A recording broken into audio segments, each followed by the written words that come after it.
Assalamualaikum warahmatullahi wabarakatuh. Perkenalkan, nama saya Siti Nurhaliza Ratmulia, kelas J dengan NIM 2107015020003. Baiklah, di sini saya akan memperlihatkan hasil resume saya.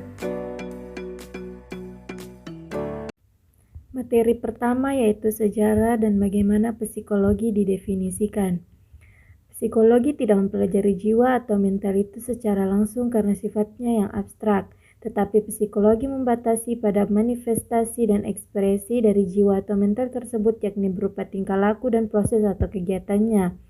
Sehingga psikologi dapat didefinisikan sebagai ilmu pengetahuan dan ilmu terapan yang mempelajari mengenai perilaku dan fungsi mental manusia secara alami. Manfaat mempelajari sejarah psikologi yaitu dapat memperkaya perspektif dalam memahami suatu masalah, memperdalam kita mengenai psikologi, memperkenalkan kepada kita bagaimana mengenai timbul tenggelamnya suatu pemikiran psikologi, menghindarkan kita dari jatuh dua kali pada lubang yang sama, menstimulasi munculnya ide-ide baru, dan yang terakhir yaitu memenuhi rasa ingin tahu seseorang mengenai suatu pemikiran tertentu. Sejarah selalu berhubungan dengan isu-isu tertentu. Dalam perkembangannya, seringkali terdapat beberapa isu yang dari waktu ke waktu terus menjadi pusat perhatian. Adapun beberapa isu dalam sejarah psikologi yaitu jiwa, karakteristik alamiah manusia, hubungan antar jiwa dan raga, sumber pengetahuan manusia, universal versus relativisme pengetahuan. Sejarah ilmu pengetahuan termasuk ilmu psikologi bisa ditulis dengan beberapa pendekatan, yaitu internal versus eksternal, tokoh besar versus semangat zaman, presensis versus kontekstualis, dan pendekatan konseptual.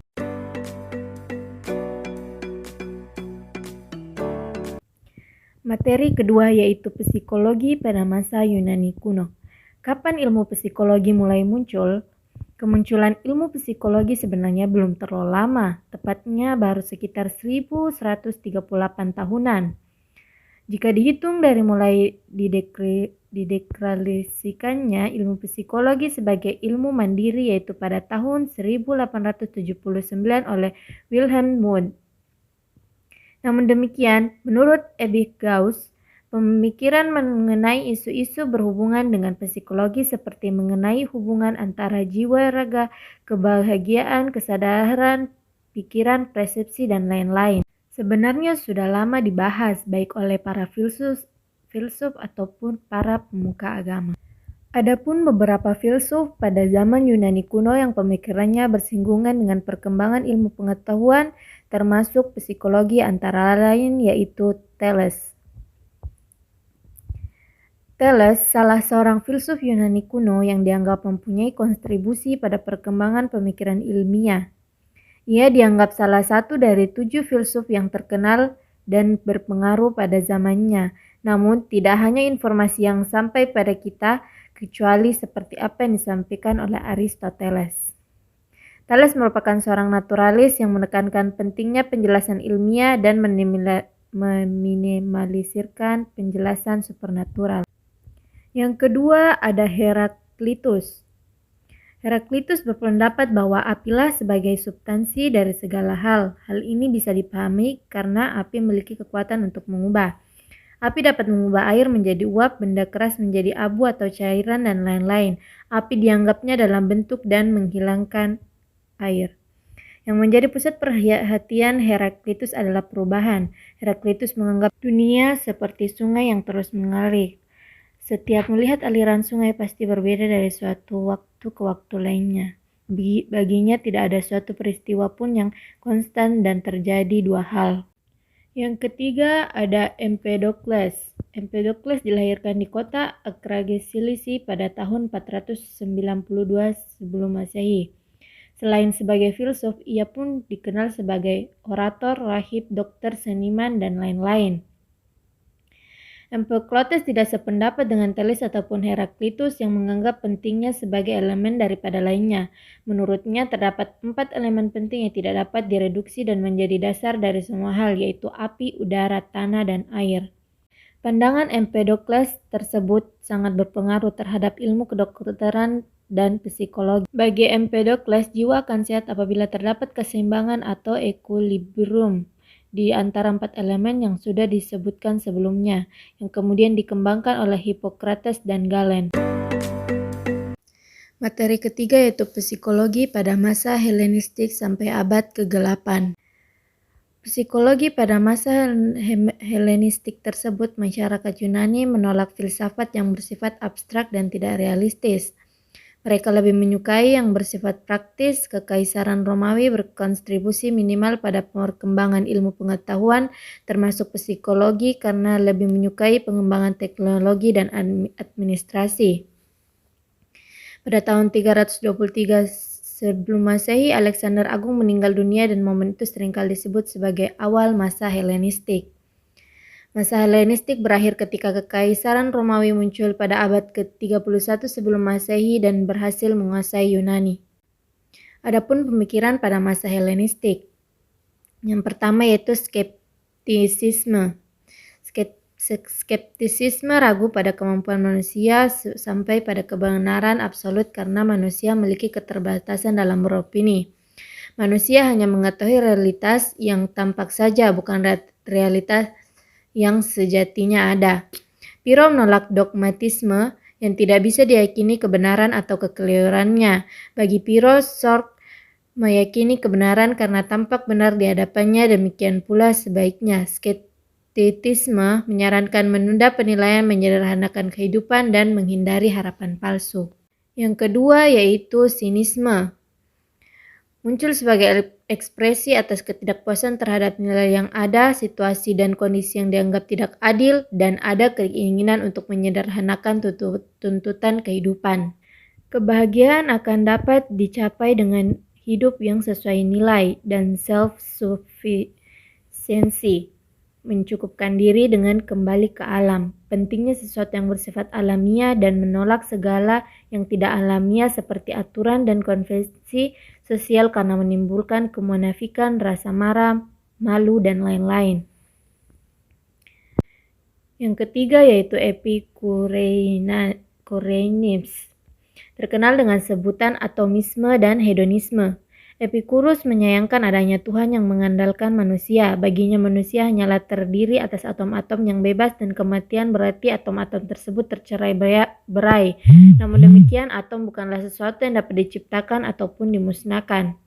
Semua pengetahuan bersumber dari penginderaan manusia dan hasil penginderaan akan disampaikan dalam benak manusia serta bisa diproduksi kembali dalam bentuk konsep-konsep melalui asosiasi.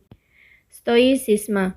Nalar merupakan otoritas yang paling tinggi dan alam semesta diatur oleh aturan yang dapat dipahami oleh nalar. Kalaupun ada Tuhan, maka Tuhan itu adalah rasionalitas yang melekat pada diri manusia dan alam semesta. Pathos, passion, atau emotion adalah sesuatu yang akan mengarahkan pada psikopatologi atau penyakit jiwa. Selain itu, ia juga menjunjung tinggi nilai virtue, terutama rasio. Nilai yang utama adalah kehidupan yang sesuai dengan alam, sedangkan kepemilikan kekayaan dianggap kurang penting. Manusia seharusnya hidup secara alamiah, menerima perannya dalam kehidupan sosial tanpa komplain. Kebahagiaan diperoleh jika hidup sesuai kehendak alam. Nasib baik atau buruknya sebaiknya diterima saja. Psikologi pada masa Kekaisaran Romawi. Pada masa ini kurang bagus terhadap perkembangan ilmu pengetahuan, salah satunya psikologi. Mereka lebih tertarik pada perkembangan teknologi dan administrasi. Neoplatonisme merupakan aliran yang meneruskan ide-ide Plato yang menekankan pada aspek mistis dan merupakan aspek rasional. Adapun tokoh-tokoh psikologi di masa Kekaisaran Romawi yaitu yang pertama Philo, kedua Galen, ketiga Plonius, dan keempat Saint Augustine. Materi keempat yaitu awal terbentuknya psikologi sebagai sains modern. Psikologi sebagai sains modern. Kant ataupun Comte menjelaskan mengenai kecilnya kemungkinan psikologi menjadi ilmu pengetahuan. Jiwa manusia merupakan realistis, subjektif menurut Kant. Tidak akan memberikan kepastian sebagai ciri utama dari ilmu pengetahuan. Jiwa manusia dianggap tidak bisa diukur karena sifatnya yang tidak stabil dan tidak tetap sehingga sifatnya tidak pasti.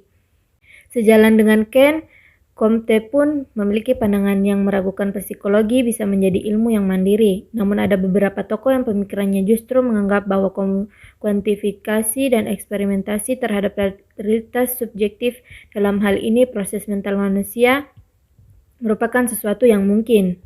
Pemikiran tersebut antara lain datang dari para fisiologis berkebangsaan Jerman seperti Hermann von Helmholtz, Gustav Theodor Fischer, dan Wilhelm Wundt. Mereka telah membuktikan bahwa proses mental itu ternyata bisa dijelaskan secara empiris dan bisa dilakukan pengurusan terhadapnya. Hal itulah yang membuat argumentasi bahwa psikologi memiliki alasan kuat untuk menjadi ilmu mandiri dan menjadi sains yang objektif. Keyakinan beberapa tokoh menjadikan psikologi sebagai ilmu. Psikologi yang awalnya diragukan menjadi ilmu mandiri akhirnya dibuktikan oleh beberapa tokoh yang sudah disebutkan tadi. Tokoh-tokoh itu membuktikan bahwa proses mental ternyata bisa dijelaskan secara empiris dan dapat diukur. Helmholtz dan Fechner adalah orang pertama yang meyakini psikologi bisa menjadi ilmu yang mandiri. Namun Wundt lah yang disebut secara eksplisit tentang bapak psikologi karena menjadi yang pertama mendirikan laboratorium tentang psikologi. Adapun sebelum psikologi didirikan sebagai ilmu, sejarah perkembangan psikologi secara umum terbagi menjadi 3 masa, yaitu psikologi prasistematik, psikologi sistematik, dan psikologi ilmiah. Psikologi prasistematik dimulai ketika manusia mulai melakukan perenungan terhadap keberadaannya. Renungan ini bersifat tidak teratur dan umumnya dikaitkan dengan pemikiran mitologi dan agama. Psikologi sistematik mulai berkembang pada 400 sebelum Masehi, mulai pemikiran Plato. Psikologi mulai diberi perenungan-perenungan yang teratur secara rasional, sedangkan psikologi ilmiah mulai berkembang pada akhir abad ke-19 Masehi. Yang terakhir yaitu pasca pendirian psikologi sebagai ilmu. Berdirinya ilmu psikologi menjadi ilmu mandiri yang merupakan reaksi yang beragam. Beberapa tahun kemudian, muncul beberapa laboratorium, kursus, dan sekolah yang berhubungan dengan psikologi, baik di Eropa maupun Amerika. Pada saat itu, muncul beberapa tokoh yang sebagiannya mengapresiasi dan melanjutkan pemikiran Wundt, dan sebagiannya lagi menyampaikan kritik dan mengajukan pemikiran-pemikiran baru. Ilmu psikologi sudah memasuki masalah-masalah yang berhubungan dengan kehidupan praktis.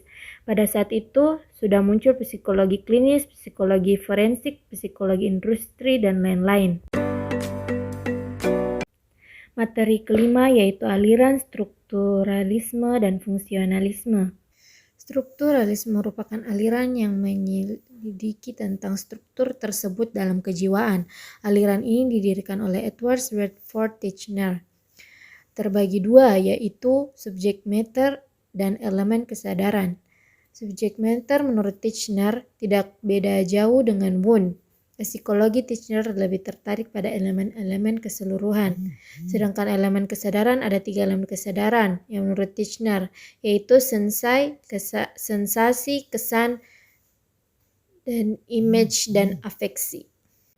Berbeda dengan Wundt, William James lebih fokus pada fungsi kesadaran.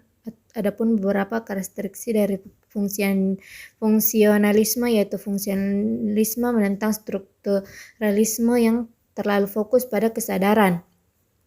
Adapun tokoh-tokoh yang berperan dalam aliran tersebut yaitu James McKenna, William James, Granville Stanley Hall, Hugo Münsterberg, dan John Dewey. Materi ke-6 yaitu behaviorisme. Behaviorisme merupakan aliran pemikiran psikologi yang fokus pada perilaku dan menekankan pada bagaimana peran stimulus-stimulus yang ada di luar diri manusia membentuk perilaku melalui proses belajar. Behaviorisme mengambil jalan yang berbeda dengan tren yang berkembang saat itu yang lebih fokus pada kesadaran, aliran strukturalisme ataupun fungsionalisme. Fokus pada perilaku yang sifatnya empiris tersebut dianggap dapat mengantarkan psikologi pada ilmu pengetahuan yang objektif dan dapat diakui sebagai sains. Yang pertama, perkembangan behaviorisme. Ada beberapa tahap dalam perkembangan behaviorisme. Tahap pertama adalah behaviorisme Watson. Tahapan yang kemudian disebut behaviorisme radikal adalah tahapan awal terbentuknya behaviorisme sampai dengan tahun 1930-an. Pada tahap pertama ini behaviorisme sangat radikal, yaitu hanya fokus pada perilaku yang dapat diamati dan menghindari pembahasan mengenai kondisi mental. Tahap kedua adalah neo-behaviorisme. Neo-behaviorisme ini bersumber dari gagasan Tolman, Hull, dan Skinner pada tahun 1930 sampai 1960-an. Pada tahapan ini, sudah ada pengaruh logikal positif. Pandangan yang sudah mengakui adanya dua jenis sains, yaitu sains empiris dan sains rasio. Pada tahap kedua, behaviorisme sudah mengakui kontribusi faktor kognitif pada perilaku. Tolman, misalnya, sudah menyebutkan faktor tujuan adanya intervening variabel yang berpengaruh terhadap perilaku, sedangkan Skinner menyebutkan adanya hubungan fungsional antara stimulus dan respon. Tahap ketiga yaitu tahap sosio-behaviorisme yang digagas oleh Albert, Bandura, dan Rother pada tahun 1960 sampai 1990-an. Bandura mengkritik behaviorisme radikal yang menganggap hubungan antara perilaku dan lingkungan bersifat deterministik. Ia menawarkan social learning theory yang meyakini terjadinya interaksi antara perilaku kognisi dan lingkungan, serta perilaku manusia bisa diperoleh melalui modeling. Yang kedua ada terapi yang berorientasi behavioristik. Behaviorisme tidak hanya terbatas pada penjelasan-penjelasan teoretis mengenai perilaku. Behaviorisme juga berupaya menerapkan penjelasan teoretis tersebut untuk melakukan perubahan dan pengendalian perilaku. Pada tahun 1960-an sampai 1970-an terhadap terapan behaviorisme untuk mengubah perilaku bermunculan, termasuk modifikasi perilaku, applied behavior analysis, behavior therapy, dan self-management.